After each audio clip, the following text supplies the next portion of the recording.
Okay, welcome to the podcast, Mike from Fresh House. I'm so excited for this.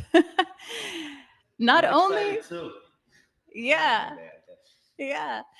Not only have you only been in this town for a month, but you've made your presence very well known. And it's got me thinking, it's got the gears moving about all the moms and moms to be who are having trouble getting their nutrients in, and what a beautiful solution smoothies and juices are for them. So I want to get into that. But first, I want to hear your story because it's crazy, crazy inspiring.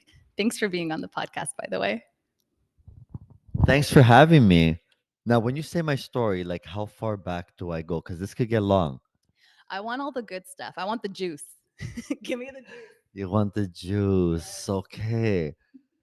Wow. Okay. So I'm going to try and make this not too long because, I'm 41 and there's a lot to tell. But basically, I was growing up not confident with myself. I did a lot of inner work and I learned that when I was a young kid, playing sports like baseball, soccer, I always was not confident. And I looked at like a lot of the other boys and I noticed that they were faster and stronger than me.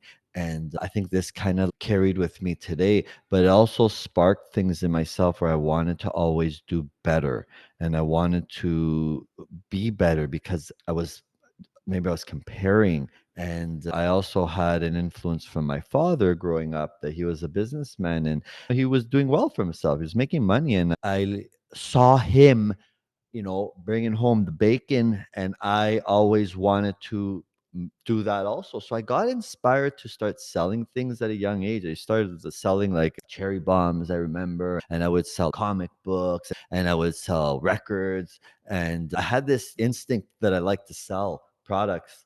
And then I'm not sure exactly what happened, but took a little detour in my life when I went into high school and I got involved with some of the wrong people and I started getting involved with the wrong crowd and I was doing a lot of drugs and I was getting into a lot of trouble and I got into trouble with the law.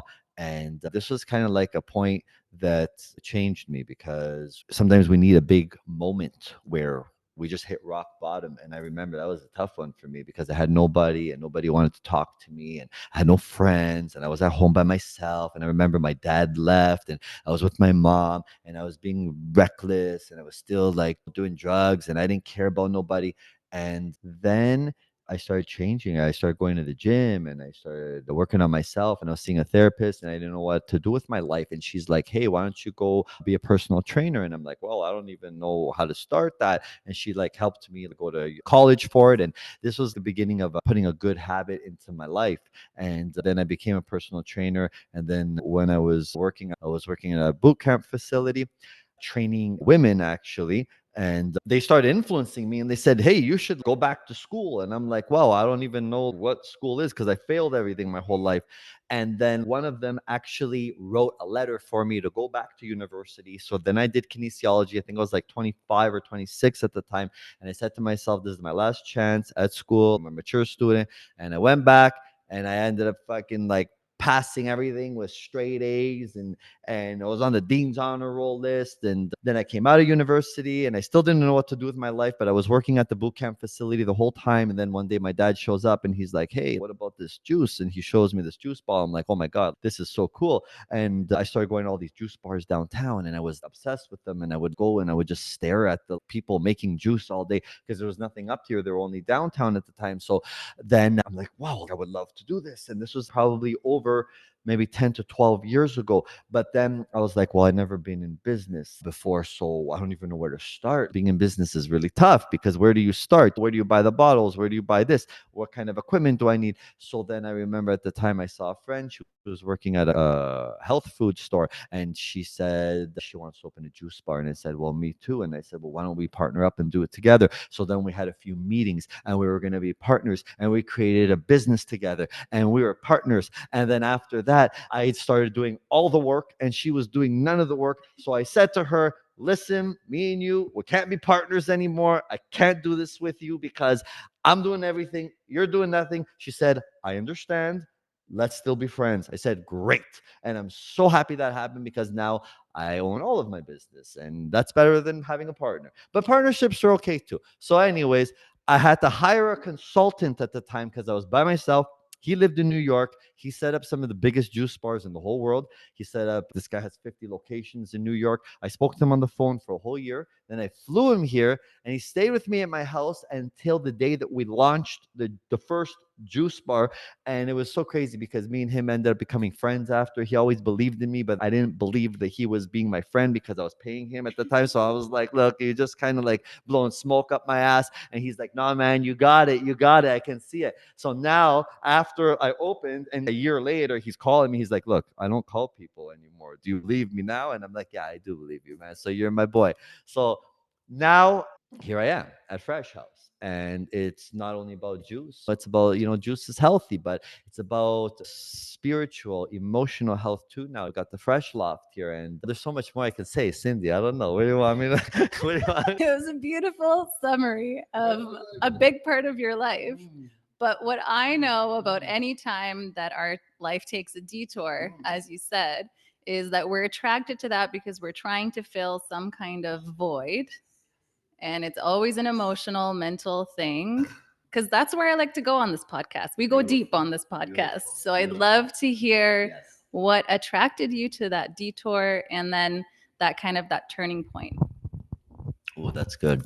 This is work that I've done on myself over the years because I wanted to understand myself and why I did what I did. And the detour happened, I think, because I didn't really have a good relationship with my father, but I watched him as a businessman and he was making a lot of money. So I wanted to make a lot of money. So I didn't know how to do it. And the only way was I was like, hey, you know what? I can start selling things. I was selling comic books and cherry bombs and records. And I'm like, you know what? Maybe I got to sell some drugs.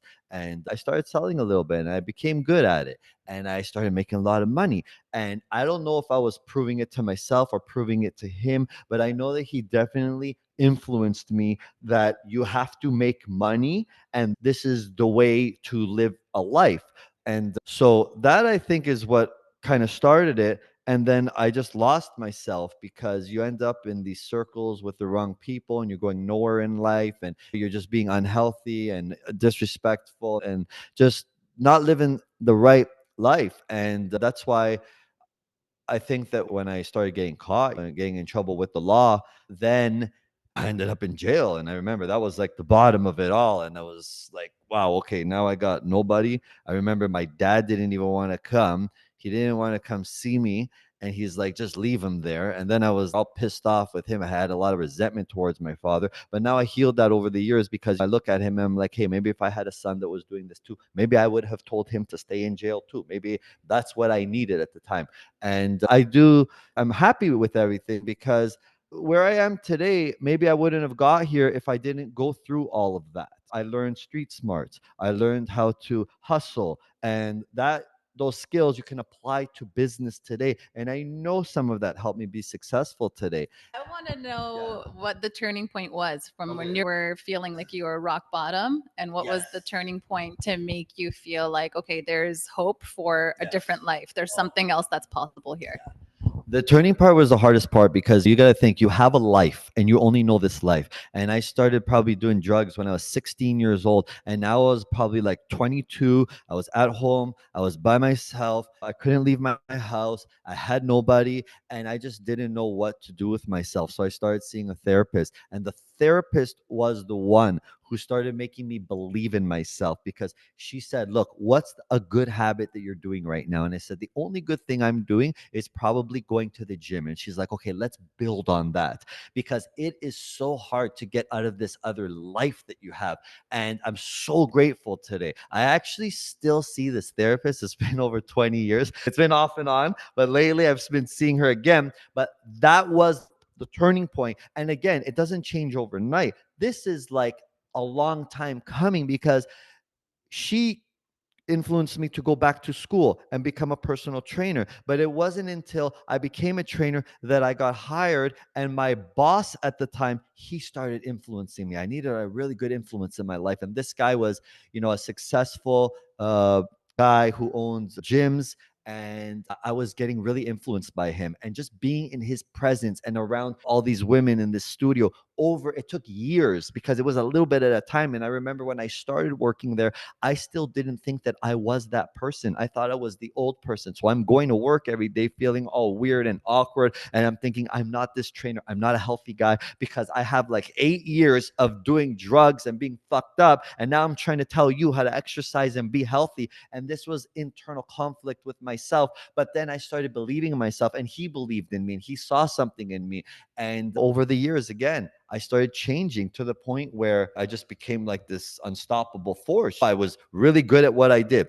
I was good at being a personal trainer. I was good at being a boot camp instructor. Then I went to school and I started getting straight A's. Then I changed what I ate. Then I changed the music I listened to. Then I changed the conversations that I had. And anything that would enter me, if it's watching something on TV or the podcast you listen to, whatever it is, movies that you watch. And I just became more conscious every day. And then I had other people that entered my life too. My friend who put me on a path of spirituality, because when I opened my business, I was very business, business, business. That's all I cared about. Nobody's going to stop me. So my friend said to me, hey, look, I want you to come and do this breath work class. And I was like, no, man, I'm really busy. I don't really care about your class. And he told me this for 6 months, and I said no. And then I finally said yes to him. And at the end of the first breathwork class, I looked at him in the face and I said, listen, I'm going to be here every single week. This was like 6, 7 years ago, and I still do breathwork today. And he changed my life because he opened me up to loving yourself and feeling emotion. And I remember the first time in a breathwork class, I just started crying. And I'm like, what is going on right now? Like I got boogers coming out of me and I don't even understand what are my feelings. And then I realized that we have so much going on in here. And then that's when I started searching to figure out, why am I the way I am? And I think the business comes, the success again came from me being on that baseball team, not being confident and wanting to be better. And I carried that with me to today. So I'm like, I want to be better. I want to be better, which is a good thing and a bad thing at the same time. But at least I understand myself a little bit more now. So I'm not sure. Was that a good answer? Beautiful, beautiful answer. What I want to highlight for the listeners is the power of mentorship and influence. The people that you surround yourself with can have a great impact on the person that you are, the person that you want to become. I also want to highlight and amplify the importance of the stories that we tell ourselves and the identity shifts. So you very much, even though in your day to day you were at a gym doing good things, you still identified with this person who was doing drugs, right? Yeah. And so it's the importance of rewiring our mind for the things that we want to see and the things that we want to experience in our life and that we want to create in our life. And the title of this podcast is Rewire for Birth, and also Rewire for Rebirth. Like you went through a massive rebirth in your life. You are not the same person that you were. And it was because of mentorship, it was because of the identity shifts. It was like all these small choices and asking for help, reaching out and getting the support. Like your therapist was such a momentous moment when you just said, I need a therapist. That's a big move, right? So I want the listeners to hear, it's a lot of moms and moms to be. I want them to just hear the importance of the stories that they're telling themselves during pregnancy or before, even when they're trying to get pregnant, when they're preparing for birth, because so many of the stories that we tell ourselves about birth is how scary it is, how much of an emergency it is, how things can go wrong so fast. And it's all based on fear. And so, what we need is to rewire our mind and just open up that door to the fact that something else is possible. You can actually have a euphoric birth experience. That's possible.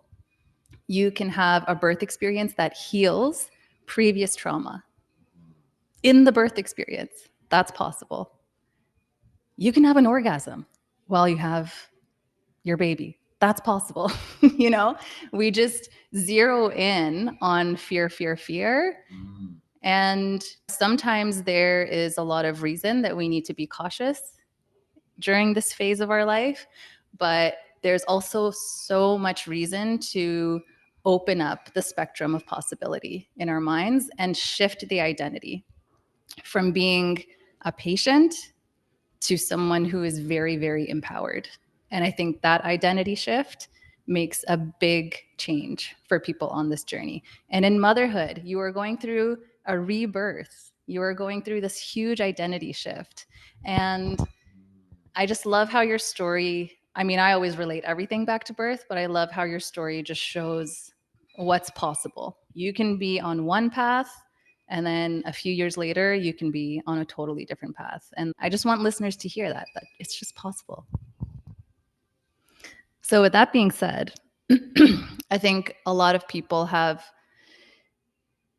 a difficult time just creating those little routines in their life where they know that they want to shift. Let's say they want to be healthier. Let's say they're feeling a certain way. They're feeling like they have brain fog. They're feeling low energy. They're feeling overwhelmed. They're feeling anxious. Things aren't moving. The daily functions of your body just aren't happening the way that you want them to happen. And those small changes can make a big difference. And one of those small changes, I think, that is really practical is just introducing like a smoothie or a juice, something that is very nutrient dense into your daily routine, or even if it's every other day, even if it's every 2 days or something. I think that those changes can make a big difference in someone's just health. And also because the way I view the body and the mind is that they are one. So there's no separation. It is the mind body. And so when we are nourishing our body, we're also nourishing our mind. So, Mike, you are kind of the juice expert. So I want your take on the recipes, some of the ingredients that you have found to be just so pivotal on your health journey that people who are trying to conceive, who want to start a family, who are pregnant and who are in the postpartum period, which if you know anything about it, it is important to nourish our bodies, especially during that time, because you just created another human being. So I want your take on some of the ingredients that you love. Yeah, like people have asked me a lot about how do I get my body ready for pregnancy. And one thing for fertility that I think is one of the greatest is taking wheatgrass. Wheatgrass is so good. And when I think about even just getting your body ready to have a baby, we need a clean vessel, both the man and the woman. And we want it to work properly. And part of that is sometimes a variety. You need your body to have everything. It needs greens, it needs beets, it needs carrots, it needs turmeric and ginger, and everything works together synergistically. And maybe you have to start eliminating other foods. And we want our body to work the best that it can during this time. One thing that I always say though is the wheatgrass because it's very strong and it's been known to boost fertility. And that's one thing that I tell everyone. But then I say it doesn't stop there. Have everything because sometimes one juice might work better for me than it will for you. And we don't even really know that. So I tell people, take everything. The more, the better, right? And see how you feel. And then try and you'll know, like we know when we're feeling good. We know we have to be in tune with our body, right? How do you feel right now? How you feel in the morning when you wake up? How you feel in the afternoon? How you feeling in the night? Is your body aching? Do you have energy? Are you lit up? And that's what I say. We help a lot of people. A lot of women come by, and even during pregnancy or after they have the baby, they still want to because some of the juices help with to produce breast milk and the sweeter ones especially. So definitely this is very important. And I like to say not only when you're pregnant but all the time we should always try and stay healthy. And maybe having conceiving or getting pregnant could be like that boost to your health journey because sometimes we need that event to happen that really pushes us into making a change. So then maybe when you make the change and you're pregnant for 9 months and you get so used to it and it becomes a habit, the next thing you know, you have the baby, but you're so used to being this way now and having this different diet and lifestyle that you continue it. And that's a beautiful thing, right? That can happen too. Absolutely. Good for the whole family, right? Yeah, good for the whole family. When the parents have healthy habits, then it naturally transitions to the kids, even though they're going to rebel at some points, but they'll always come back around, as the research shows, to a similar diet to what their parents had typically. And I think most parents want their kids to be well nourished and well hydrated. And so, what better way, I think, in our culture that is so often like go, go, go to get a nutrient dense packed item into your day. Oh, yeah. Yeah. Yeah. I think ginger also for pregnant women who are feeling nauseous. You have a lot of juices with ginger in them, which is helpful. Just the anti inflammatory component, supporting liver function throughout our pregnancy with real foods instead of always going to a supplement because so many of them are contraindicated in pregnancy. So I find that to be a really good solution. And I think CMOS is having its moment right now. So I kind of want to talk about that. I have a question for you because these plants from oceans, they tend to be absorbers, like cleansers, right, of the water. And so you do have to think about the source that you're getting it from because there could potentially be heavy metals in it, right? And so make sure that if, especially for pregnant women who are thinking of introducing or adding CMOS to their daily routine, just to think about the source, like what companies they're getting it from, but also that it is so nutrient dense. One scoop can be really helpful. So what's your take on CMOS in general? Yeah, CMOS is having a moment because we didn't sell CMOS at the beginning, and people kept up coming to the juice bar saying, "Hey, do you have CMOS?" And I'm like, "Oh, whatever." I was kind of dismissing it, but then people were bringing me CMOS that they made at home, and they're like, "You need to try this," and I'm like, "This stuff looks weird," and then you just can't help it after. Everyone who comes to the juice bar, that's who I work for. That's my boss.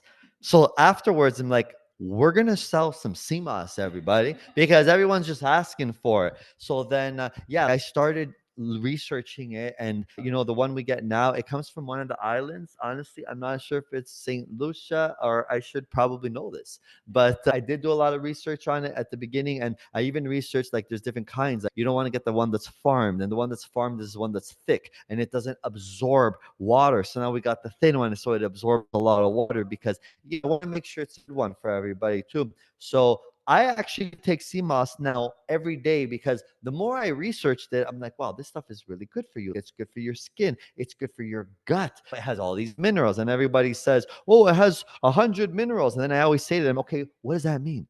It has 100 minerals. So what does that mean? And then people are like, I don't know. I don't know. I'm like, well, hey, minerals are good. That's how our body functions. We have body systems. You have your cardiovascular system. You have an endocrine system. You have your reproductive system. Everything runs on minerals. That's why we need minerals, because people would come in and be like, hey, it has all these minerals. I'm like, that's so good. Why do we need minerals? I'm just wondering, why do you think? And nobody could answer me. And I'm like, but guys, let's go. Let's take this a little further here. So I love CMOS. It helps you be regular. You ask any Jamaican about CMOS, and they all know about it. Guys, especially, it boosts their libido. There's so many benefits. So I put a scoop, 2 scoops in my protein shake every day, and I just get it in that way. And it's great. And I love CMOS. What are some of your other favorite ingredients? Because I'm sure that you favor some over others. So wheatgrass is my favorite. This whole juice bar started because I was drinking wheatgrass. I was working in the boot camp, and my mom introduced me to wheatgrass, and I just researched it, and I'm like, this is like a magic little shot. One little green shot. It has chlorophyll. Is so good to give us energy. It's detoxifying, it's cleansing, it has more vitamin C than oranges. Like, it boosts your energy. It's good for skin, fertility. Cancer patients take it. There's so many benefits. So I'm like, I got to just have this stuff. I want it every day. And then I started bringing it to boot camp. And I asked my boss at the time, I said, hey, can I sell this to the women? Because this stuff is so good. So he's like, yeah. So I started selling it after the class. I teach a class, 20, 30 women. I'm like, hey, ladies, so this is what wheatgrass is. And then my class became about me preaching about wheatgrass. But then